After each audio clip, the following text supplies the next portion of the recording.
হেই everyone, আসসালামু আলাইকুম। আজকে আপনার সবাইকে ওয়েলকাম জানাচ্ছি। গাইজ, আমি মাত্র কালকে এসেছি দাদু বাড়ি থেকে, অর্থাৎ ফরিদপুর থেকে। তো ঘর বাড়ির অবস্থা এত খারাপ, জাস্ট তোমরা আমার রুমটা দেখো, কতটাই না বাজে অবস্থা, মানে এত এলোমেলো, এত অগোছালো। এটাকে এখন আমি এক ঝটকায় গুছিয়ে ফেলেছি। এক ঝটকা বলতে তো আর এক ঝটকা না, লেগেছে অনেকক্ষণ।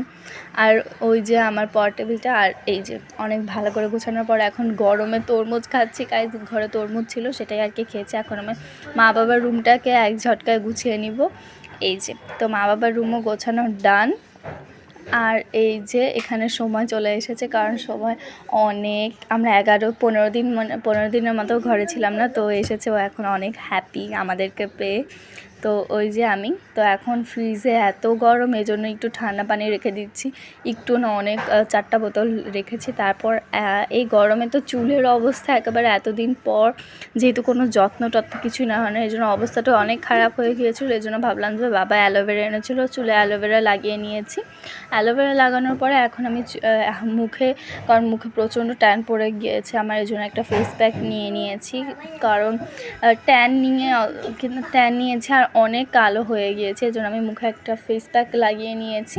তো দেখো আমাকে কি ভূতের মতো লাগছে। তো যাই হোক, এখন একটু ঠান্ডা পানি খেয়ে নিচ্ছি, যেটা রেখেছিলাম।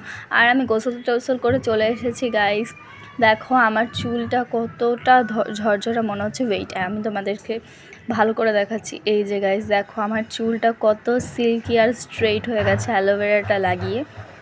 তো এখন আমি লাঞ্চ করে নিচ্ছি। লাঞ্চে ছিল লাল শাক আর লাল শাক ভাত, মানে লাল শাক আমার অনেক ফেভারেট। আর হাঁসের মাংস মা রান্না করেছিল, যেহেতু আমরা এসেছি অনেক দিন পরেই। তো যাই হোক, তো এখন আমি আজকে ভিডিওটা ছিল এই পর্যন্তই। দেখা হবে নেক্সট ভিডিওতে। ততদিন পর্যন্ত তোমরা সবাই ভালো থেকো, সুস্থ থেকো, আমাদের জন্য দোয়া করো। তো এই ছিল, বাই, লাভ ইউ অল।